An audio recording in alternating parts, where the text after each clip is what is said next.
Good afternoon, everyone. Welcome back to the Celtic Way. I am your host, John McGinley. I'm joined by Josh McCafferty today, and we're here to chat through a fair amount of Celtic news here. We've got the Europa League draw, which I'll throw up in a minute. We've got transfers coming in and out of the club.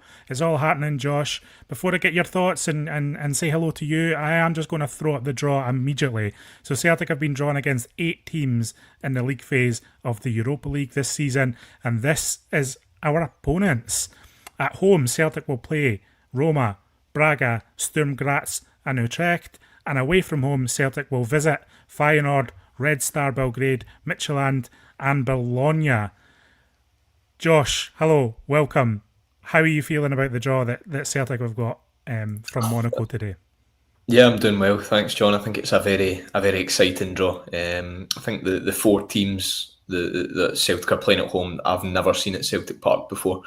So that'll be exciting. You've obviously got some very difficult away ties in there. We all know how Celtic's trip to Rotterdam went a couple of years ago in the Champions League. Belgrade against Red Star is never an easy place to go.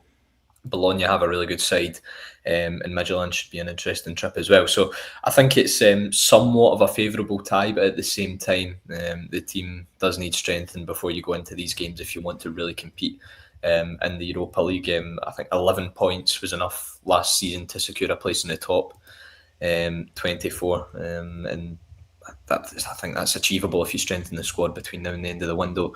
I think Rangers got through to the last 16, finished in the top 8 with 14 points. So it's certainly achievable. You look at Roma, they're a good side. Gasperini, Celtic played against his Atalanta team last year. Braga, I actually watched Braga last week. I was in Portugal, seen their game against Lincoln Red Imps in person. They looked all right, but you can't take much from it against the Gibraltar side. Sturm Graz are the Austrian champions, so that'll still be a difficult tie. Then Utrecht have obviously got Vasilis Barkas in goal. And going back to Braga, they've got Gustav Lagerbielke at the heart of defence as well. So, yeah, it's an exciting draw. It's always the case with these things. Everyone is looking forward to them, and you're just looking forward to the fixtures actually being published, which I'm sure will happen over the weekend at some point. Yeah, the fixtures are to be announced over the weekend, everyone. If you need to know a rough look at the dates, obviously we don't know who Celtic will be playing when, but these are the dates that Celtic will be playing throughout the league phase, so that'll all get slotted in over the coming days. Yeah, I guess it's a strange it's a strange draw for me just to get my head around the strength of the draw. It looks tough at first glance to me, but some of the other draws that are going around the Europa League today, that it's not immensely difficult, I would say, but it's also like there's no gimmies here at all, and all of these teams are of a better standard than FC Cairo, I would suggest, on paper anyway. I'm quite excited to see Roma come to Celtic Park. That's something a bit new. I have actually seen Celtic play Braga and Utrecht at Celtic Park before. They played them in qualifying about 15 years ago, if anyone remembers those days. So they have been, I mean, that's a long time ago now, Josh, but fairly recent visitors to Celtic Park. And then Feyenoord, we've played them in recent years. Bologna is an interesting one. Lewis Ferguson, their captain, of course. I think going away to Red Star Belgrade is a wild away trip for the supporters and will be quite an atmosphere that night, I would suggest. And of course, we know all about Midtjylland. We've been thinking about Midtjylland in recent days, just in terms of some of these qualifying difficulties of recent years. So it's a mixed bag, some familiar foes, some new foes, and lots to play for. But listen, the Champions League is done. It's not ideal that Celtic are out of that competition, but I think there's a fair amount to dig into here. And I think there's both joy and challenge for Celtic and Brendan Rodgers throughout this 8 games. Yeah, there's a few blockbuster ties in there. Obviously, you look at the Roma game, you look at going away to the Cape and Feyenoord going away to Red Star. And put it this way, it's a much more favourable draw than the draw FC Kairat got in the Champions League yesterday, which I'm sure was floating about on social media. But yeah, looking forward to the games. All in all, the Thursday-Sunday side of things won't particularly be ideal in a sense. But if Celtic manage to strengthen the squad, they should be able to get through into the knockout stages at least of the Europa League and get through those games. But like you say, some new teams which will be exciting, and then some teams that you've seen before. So looking forward to seeing how Celtic get on. Stephen Ray saying we all wanted UCL, Champions League, and the board have messed up the window. However, I love Celtic in Europe no matter the competition. The 2003 run in this tournament is up there as my greatest time following Celtic. Like there's a fair amount of people with that viewpoint, and obviously there's been a big outcry to Celtic exit in the Champions League, but this is the reality of where Celtic are at the moment, and this is what's ahead. Hazel Finn saying that could be a great draw, but incomes are a must. Yeah, but I mean, yeah, I think we know that Celtic need to strengthen just with the problems with chance creation at the moment. It's a real issue, this attack and forward line, and frankly, I don't feel confidence against any of these teams with the current squad as it stands, Josh. But as we know, everything is in flux at the moment. We've got Adam Idah doing a medical in Swansea. We've got Celtic links to Kasper Dolberg. We've got bids coming in for Yang. It's all happening, Josh. I don't know where to start here, but it seems that Celtic's front line or attacking front three is going to look very different come the deadline than it did against Kairat Almaty. Yeah, certainly. It's probably been one of the busiest 24 hours of the transfer window so far, in a Celtic sense, and it's no surprise that it's coming towards the end of the window, and Celtic now know their fate in terms of Europe. But yeah, I do expect come Monday, I think the deadline's at 7 o'clock, which is a bit strange compared to what we're used to. It's usually around about midnight. But yeah, I expect the front line to look very different. You've got two players, Adam Idah and Yang, who have started games this season, who could be on their way out. You've got potentially Kasper Dolberg coming in. We'll get onto that in a minute, I'm sure. But yeah, it's certainly intriguing. There's a lot of movement happening. And it's Brendan Rodgers said it in his press conferences so far this season. Celtic is a club that notoriously does their business towards the latter part of the window. So I don't think we should be surprised at this considerable movement. Yeah, and someone asking, has Sirachi been announced by the club yet? The last time I checked, he hasn't been, but Marcelo Sirachi is a Celtic player. He's on loan for at Celtic for the season. He was at Celtic training this morning. He was pictured in deep conversation with Brendan Rodgers. So he is involved. He is training with the squad and will be available. So yeah, we see how he will fit in, as a left back up to Kieran Tierney. Could get a fair amount of game time, just given that Kieran Tierney's still not completing matches. There's opinion that he might be able to fill in on the right flank as well if push come to shove there. So moves are being made. And listen, I mentioned Adam Idah there. The latest is that Adam Idah is going to leave Celtic very shortly. Celtic have accepted a £7 million bid, I think, for him, which I think, in the circumstances of how things have panned out for Adam Idah since his £9 million move to Celtic, scored 20 goals last season, I think getting £7 million back from is a pretty good bit of business if, Josh, and again, it's a big if Celtic find the strength in the transfer window to directly replace him in the coming days. How do you feel about the Kasper Dolberg link? Potentially coming from Anderlecht, potentially for a fee of around £8 or £9 million as well. I think that's an upgrade. It's just a direct upgrade that should serve Celtic well if it comes to pass. Yeah, I think Kasper Dolberg would be a terrific signing. It's a bit of a strange link because it's not a type of player we're used to seeing Celtic go for, particularly for that outlay at like £8-9 million for a 27-year-old striker. Not really used to that, but I don't think anyone's complaining about it. Scored 24 goals in Belgium last season. He's already got 5 goals in 8 games this season, so he's doing pretty well. He has experience at big clubs, having played for the likes of Ajax.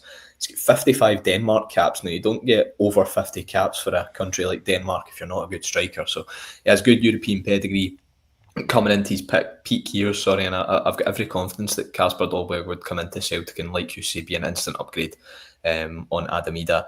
Really quality, a real quality player, and I really hope it's one Celtic do before the end of the window. I mean, Anderlecht dumped out of the Conference League last night. They lost their playoffs, so they're not even going to have European competition. So Celtic would be, I think, a really good move for him as a player. And if they had him for the next 3-4 years as their main striker, I think it would be really good. He's a player a lot of people are familiar with. I think everyone knows the name, Kasper Dolberg, just given where he's been and what he's been doing in Europe. So yeah, I think it would be a really good signing. Just on the Idah move, I think he's had his 18 months, and as a Celtic supporter, he's lived the dream. You know, he somewhat single-handedly dragged Celtic to a League and Cup double in 23-24, scoring some massive goals. Scores the winner against Rangers in a Scottish Cup final.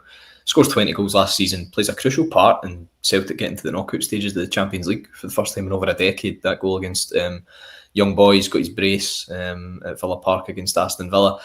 Just looks a player who's shot of confidence and who needs a new environment. He'll be working with Darren O'Dea down at Swansea as well, who's down there. And like you say, only a £2 million loss for Adam Idah. I think you could have had a much worse scenario than that. And people will probably be surprised, actually, that the wages that are going about in the English Championship. So he will be on a decent wage at Swansea, perhaps maybe even more than he's on at Celtic.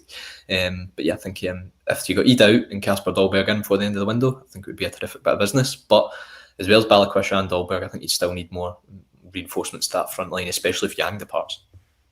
Yeah, I would expect one or two more, hopefully. I mean, I don't want to get too greedy here, but I don't think just replacing numbers for numbers is needed here. Celtic needed stuff beyond Adam Idah in that front line, beyond Balikwisha. So if there is movement there and a lot of moving parts, and it might be difficult to produce the quality of player that you need to really, arithmetic is what Brendan Rodgers describes it as a lot of the time, just pure numbers. Celtic still need a bit, even if Dolberg does arrive. I think there's a bit to run in the Dolberg stuff. Apparently he's now Celtic's number one attacking target, and as you say, I think their Anderlecht's exit from European competition is what sparked Celtic into this late move for him. I think Celtic approached Anderlecht earlier this month, and were quoted a price, but have now come back in, maybe feeling that they can get him a little bit cheaper, and that now is the time to move for him. I don't know if it's directly linked to what's going on with Adam Idah, but it'd be too much coincidence otherwise. I think there's, as I say, the moving parts here are multiple, and we kind of just got to wait and see how, what the lay of the land is at the end of all this. I wouldn't describe it as an exciting few days, because I think, Josh, just given everything that happened with the Champions League, I just feel like a lot of this is a little bit too little, too late kind of thing, and that's just like my personal feeling on it. Of I wish I could be more excited than I am about the end of the transfer window and the business that Celtic can do. I'd be a lot more excited if Celtic had managed to overcome Kyra on Wednesday night.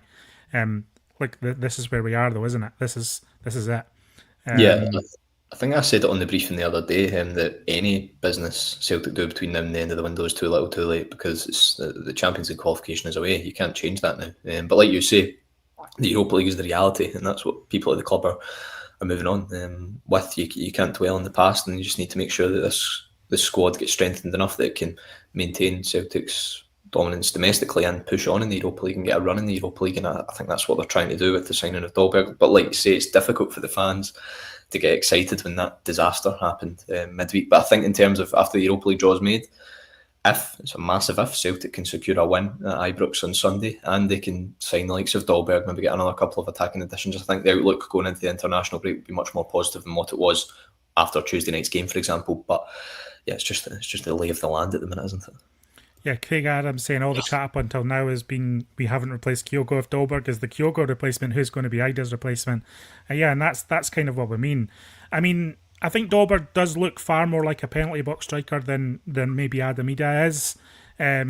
Great finishing ability, much more alive in that 18-yard box, much more direct and trying to get shots away, and able to score from distance more consistently. So in isolation, I think Dolberg looks like a really potential good signing for Celtic, and I would be quite happy to see him in the Celtic shirt and see what he can offer. I remember when he was a very young, hyped talent across European football, a player who some people predicted would go and become a world-class talent. Clearly, he hasn't fulfilled that kind of potential, but there's still plenty there for me. And I think if we have a player who is alive in that penalty area, it's going to make a massive difference to the way Celtic have played, because as we know, it's just been not good enough in terms of the forward line. But it's all about the supply in there as well. It's all about having the creation to set up a striker by Dolberg. We could bring in Dolberg, and then Celtic are as pedestrian and passive in an attack and play as they were before. We really need a big spark there across the front three. Even taking into account Maeda staying, I think hopefully Balikwisha comes good, but again, I'm totally with you. We definitely need more there, especially when you consider, the challenges ahead here. Now, the Scottish Premiership is one thing, but none of these teams are going to give us it's not going to be an easy game in any of these matches here, home or away. And this is a difficult run of fixtures, and we want Celtic to finish in this top 24 and qualify for a knockout round, and hopefully, fingers crossed, I don't want to get too ahead of ourselves, but win a knockout game in Europe for the first time in coming on a couple of decades now, Josh. I mean, it's not good enough, but Celtic need to get their squad in order to be able to do that. Yeah, it's Celtic have never won a knockout European tie in my lifetime. Don't think the last one. The last one was in 2004 against Barcelona in the UEFA Cup. I'm led to believe. So Yeah, that's a duck that could be overcome this season. Hopefully, just need to wait and see. But yeah, I mean, if you go into if that run of games at the minute with the current squad, there is no chance Celtic finish in the top 24 of the Europa League. I can tell you that right now. So it's just about strengthening the squad before those games, and if you get numbers, like you say, Brendan Rodgers talking about numbers, that's what you need. But as well as numbers, you need quality players. You can't just be signing duds left, right and centre just for numbers. You need to sign guys who can actually come in and develop the squad and improve on players like Yang, improve on players like Idah. I think the early signs are that Dolberg would be an improvement on Idah, and then it's just about finding out whether you can get someone who's better than Yang, because Balikwisha coming in is only really replacing kind of the injured Jota in terms of the squad. So yeah, I think going back to the whole argument as well about chance creation and being too pedestrian, I think a lot of games this season Celtic have struggled to create a lot of kind of opportunities, big opportunities, particularly the Kairat games. Home and away, you can count on one hand the number of big chances Celtic had in both those ties. They should have taken them, no doubt, but the more chances you create, the more likely, you are to score. Whether Michelange Balikwisha is going to solve that, I don't think he is. By just one player is going to solve the number of chances you're going to create in a game. So you certainly need more creativity in that team. And if you're bringing in a striker like Dolberg, who scored 24 goals last season, who's in fine form this season, you need to provide him with opportunities. And Adam Idah, I mean, as much as his performances have been frustrating this season, he's not really had many. I can't recall many big chances he's actually had in front of goal. So if you're bringing a guy like Dolberg, you need to create the chances for him, and that's why Celtic need more kind of creativity and energy in the wide areas. Yeah, there's some people just joining us, so if you haven't seen today's draw yet, this is it. It's Roma, Braga, Sturm Graz and Utrecht at home. Away from home, it will be Feyenoord, Red Star Belgrade, Midtjylland and Bologna. Good set of ties. Josh, do you fancy a Balikwisha debut against Rangers at Ibrox on Sunday? We've had some notable debuts at Ibrox in the past. Alistair Johnston springs to mind as an immediate contender in that regard. He had a great game at Ibrox in his first game at Celtic. Would you start Balikwisha? Is he going to come in off the bench? What are your thoughts around how to use him this Sunday for what is another massive match? I think Balikwisha has to start. He's in fine form. He's doing well. He said in his first interview with Club TV that he's ready to play. So I think Brendan Rodgers has to throw him in. He's a better option than Yang on the left-hand side. So yeah, he has to start, in my opinion. In terms of the other positions in the front line, it probably will be Daizen Maeda through the middle, given the Adam Idah situation. And then on the right-hand side, it will probably be James Forrest. So yeah, there's no better way to announce yourself as a Celtic player than having a good debut against Rangers, especially at Ibrox. We'll learn a lot about Michelange Balikwisha if he does start the game and what his levels are. So yeah, I think it would be ideal to throw him in. And like you say, Alistair Johnston thrived in that environment a couple of years ago when he made his debut at Ibrox, especially against that Rangers team. I think a lot of people will have seen them midweek against Club Brugge. Very poor defensively. So Michelange Balikwisha coming in there, it's a great opportunity for him to maybe score a couple of goals and really see what you can do. So yeah, 100%. I think it's non-negotiable for me that he has to start the game.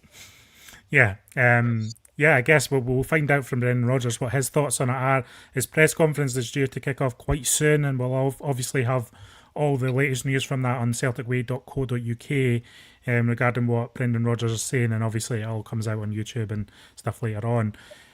It's fair to say, I think, that some of the air has been let out of the Balikwisha hype balloon, because I think just because it's been such a protracted transfer saga, Celtic were first linked with this guy, over 12 months ago, last summer certainly, and there was there was a lot of speculation that might happen then it kind of resurfaced in January a little bit, comes back again at the start of this summer.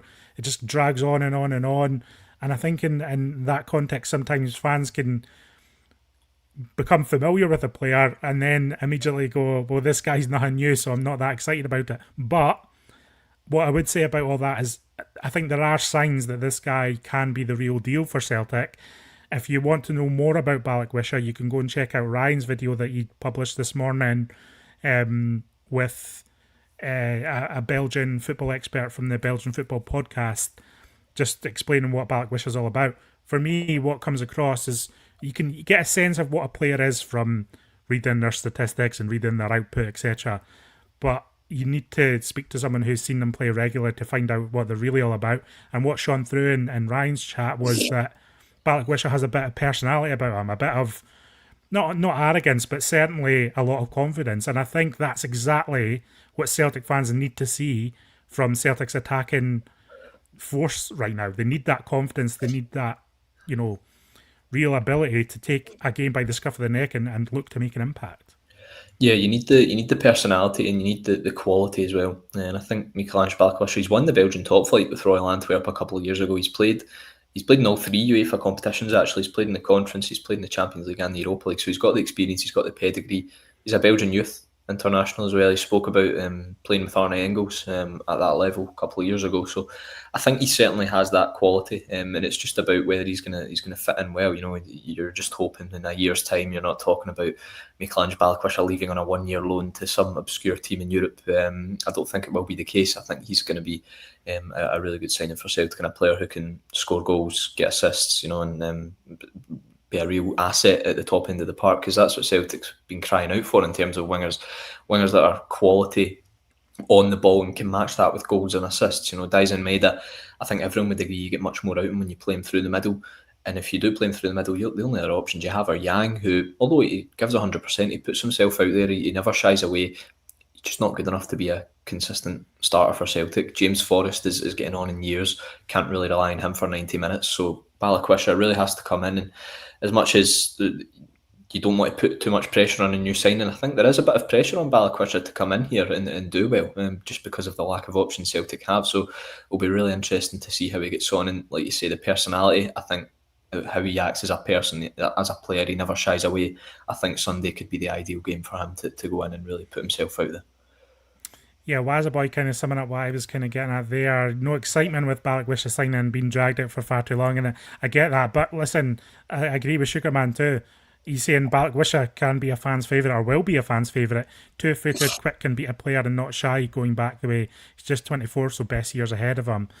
The slight concern about Balikwisha, and again, this is something that we need to see play out, just a little bit of his injury history. He does have injury problems in the past, and we know that was a talking point ahead of his sign-in within Celtic, in terms of getting the medical done and making sure that he's all set and right in that regard.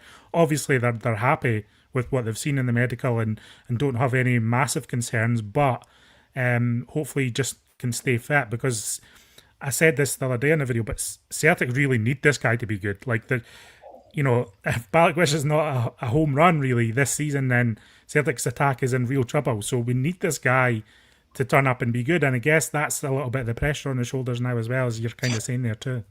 Yeah, and certainly I think one of the biggest assets for a player can be their availability. And Michelangelo Balikwisha really does need to stay fit, because Celtic can't afford this guy getting injured in his first couple of games, and then they're relying on other options. So he needs to stay fit, and he needs to produce. Like you say, there is a bit of pressure on him to provide, and I think that's a pressure he can take on his shoulders and do well and make a really good start to life at Celtic, especially for a winger. Celtic traditionally over the years have really exciting wingers, and you're just hoping Balikwisha can be next in that line. I look at kind of the number of wingers Celtic have signed over the past couple of years. There have been a lot of failed projects, Yang, Palma, Tilio. You're just hoping he's not in that mould, and he's more in the mould of a Nicholas Kuhn and a Jota. Right, Josh, what are you thinking in terms of points here? I think you would probably say at least 2 of those home games would be wins. Hopefully 3 of those home games would be wins. That's 9 points in the bag already. We're just pocketing that. We'll say Celtic won't win one of the home games. Let's be fair. Away, that's looking a little bit tougher. Maybe get a win at Midtjylland, maybe get a draw somewhere else. So you're looking at maybe 13 points. That should be enough to get in the top 24. Yeah, There's any point in playing these games? Can we just bank the points now and just move on to the knockout stages? I think I think that's a very fair assessment. To be honest, Utrecht and Sturm Graz at home, you're certainly looking for 6 points out of that. And then if you can get 3 points from Roman Braga, one of those games, maybe even 4 points if I'm being a bit greedy there, perhaps that can be the case. And like you say, Midtjylland looking to go over there and win. Celtic were knocked out there, obviously, in Andrew Postecoglou's term. Bologna, Red Star, Feyenoord, 3 very difficult away ties. If you can even just take a point out of one of those games, maybe even 2 points, maybe even win one of them, if you're looking at it optimistically. But yeah, 11 points should be enough. So, I mean, if you get 3 home wins and then 2 draws elsewhere, that could be you in the top 24. But I think 15 points should really be enough for the top 8. So if you could get 5 wins out of the 8 games, then you're laughing, but I think that's going to be difficult. So maybe somewhere in the 12-point threshold, I think is certainly achievable. But as we keep saying throughout the show today, it's only achievable if you strengthen the squad, and that's what needs to happen between now and Monday, because the current squad is not getting 11 or 12 points out of those fixtures. It's funny, the life of a football fan. Earlier this week, I'm like, Celtic have no chance in this Europa League. On this channel saying, I'm really worried about the Europa League. Now, with all the fixtures in front of me, I'm like, yeah, we should get 13, 14 points, no problem. That's what's been a football fan is all about. Once it's all out in front of you, once you know exactly how everything is laid out for the team, then you start to have hope. You start to have ambition for the team again. You start to have optimism. I'll be honest, I'll check myself and say might be misplaced optimism at the moment with the state the squad is in, and we've still not really confirmed any of this massive business at the end of the window apart from Balikwisha. So there's still a lot to run here. I agree with the comment that we had near the start of the show from Stephen Ray, where he's kind of saying, listen, he likes Europe. He likes Celtic in Europe regardless of what they're doing. And I'm the same. Listen, we would be talking here on this channel, talking about Celtic in a League Cup game against a Scottish League 2 side. So and we'd be talking pretty excitedly and animatedly about that game. So we can't turn our nose up at 8 clubs from across Europe who have different strengths, different histories. A lot of these teams are very, historic teams in Europe, have very storied histories, and have top players throughout their squads as well. So I don't think we can turn our nose up at it, is what I'm saying, Josh. I've sensed this feeling of, we're out of the Champions League, the Europa League's a Mickey Mouse tournament. I've seen these kind of comments over the last couple of days, but it's still an exciting prospect to play these 8 teams, is it not?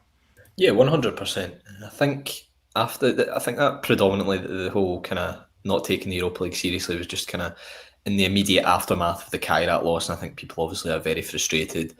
But once the draw comes out and you see the teams on paper, I think people are allowed to get excited at the prospect of facing these teams. 8 different sides, like you say, good sides. Some teams people have never seen at Celtic Park before. A lot of really exciting away trips. Bologna, a difficult away trip to Red Star.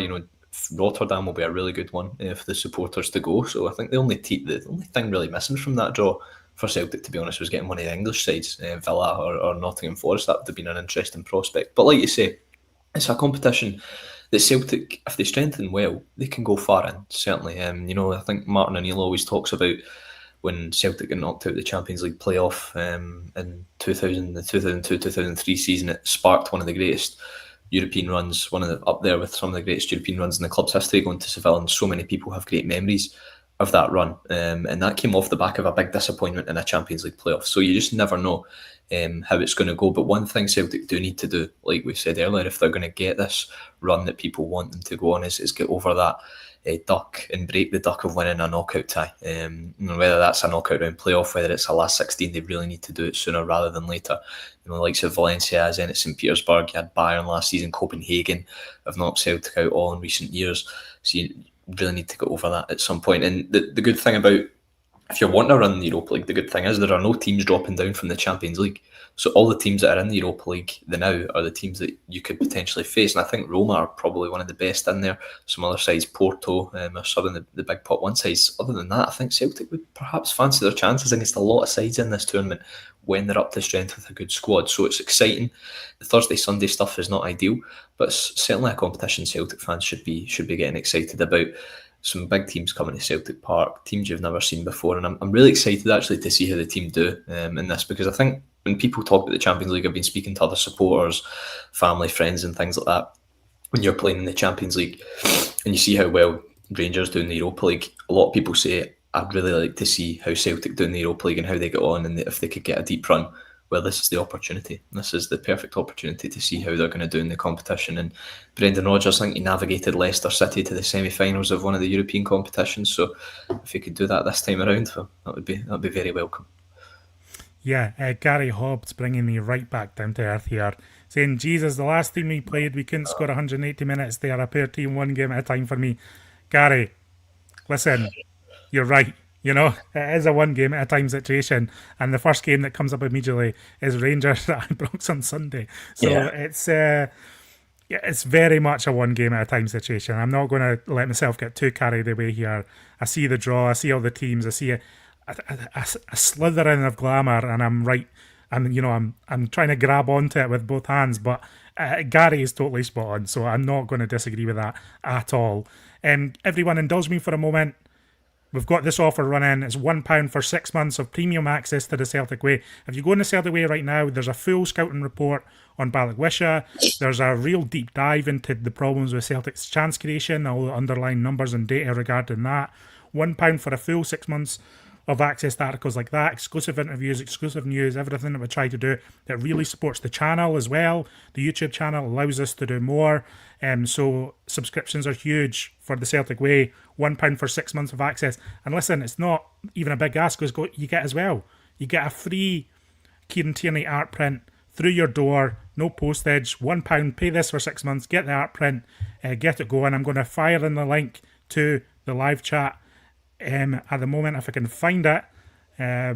Yes, here's the link here in the video, and that wasn't very smooth, but I'll throw the link into the live chat, and I'll throw it into the description below. It's a great deal. It's great value for money. I don't even feel bad punting it because it's such great value for money. So thank you for indulging me with that little spiel. And Josh, you know, we're going to take a couple of days break here from the channel. We're going to be back on Sunday, of course. It gets into the stage where it's a bit of the quiet before the storm ahead of these derbies, and everyone's just waiting to see what happens. But with all the transfer stuff going on in the background, I think there's going to be a lot of news over the next 40 hours before kick-off at Ibrox. Yeah, certainly. I think there'll be a decent amount of movement. I mean, look at the amount of movement we've had over the past even 12 hours or 24 hours, for example. So I certainly expect that to be the case going into Saturday. I expect tomorrow to be a busy news day in terms of transfers, and then everything ramps up ahead of the game on Sunday. Obviously, a massive game. So I think a lot of people are not considering the fact Celtic can go 9 points clear of Rangers if they win at Ibrox. You know, it's a pretty strange prospect. I don't think we've ever seen anything like this before going into the first international break of the season. So it's a massive game. I think Celtic have to, again, get over their duck of beating Rangers. They haven't beaten them in 90 minutes in 12 months. So it's a really big game for the team to go there, and they need to win. Yeah, and it's the team who can't defend versus the team who can't score at the moment. So in that context, there's a lot of subplots going into this one. Like, we've not even mentioned Russell Marin. That's not our job to do. We don't really discuss Rangers too much on this channel, but that's a massive subplot going into this game for the psychology of the game and Celtic's challenge in the match. I think the fact that the atmosphere isn't particularly going to be on Russell Martin and Rangers' side on Sunday is a big factor, because I think even last season, when Rangers were struggling and they had the struggles, all their fans were still up for those games at Ibrox, etc., even under Barry Ferguson. But I'm just not sensing that they're up for this one at all, and I think it changes the dynamic of what Celtic are going into, which is kind of why I'm talking about it, you know? Yeah, I think Nicholas Raskin's been a key player for Rangers in the recent derbies. You know, he's really dominated the middle of the park, scoring a couple of goals. But by all reports and what I'm reading, etc., his situation is unstable, so it remains to be seen whether he'll even start the game. So that could be a big boost for Celtic. But yeah, I'm intrigued to see how Celtic do in this environment. I think certainly if they get the first goal, Ibrox could certainly turn into a very, very toxic place. Just the way things are there at the moment. It's a big game for Russell Martin. I think if he doesn't win it, the calls for his head will only increase. So I think Celtic will fancy their chances going there. They'll be looking forward to it. But how many times have we said this about Celtic playing Rangers in recent years, and they've just folded like a pack of cards on the day and not turned up? So I think the players owe the fans a good performance in a derby and a win in a derby.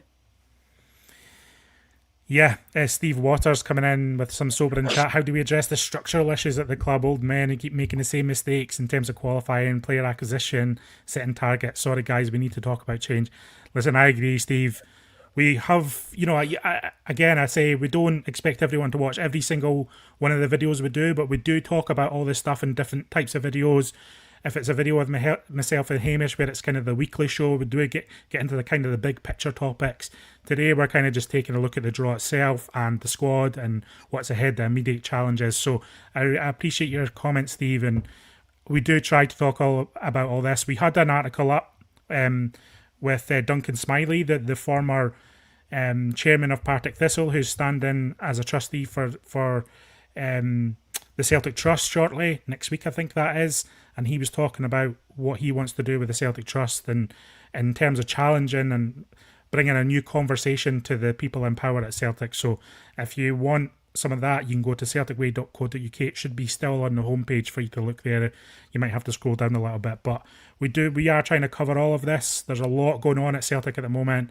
There's a lot of spinning plates, and I guess right now in my head it's Europa League, and we'll move on to other stuff in the future. On Sunday I'll be thinking of nothing other than playing at Ibrox. So yes.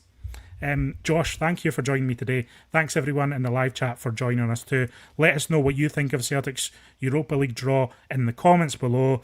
We'll be back on Sunday. There's lots going up on the website in the meantime. Until next time, we'll see you on the Celtic Way.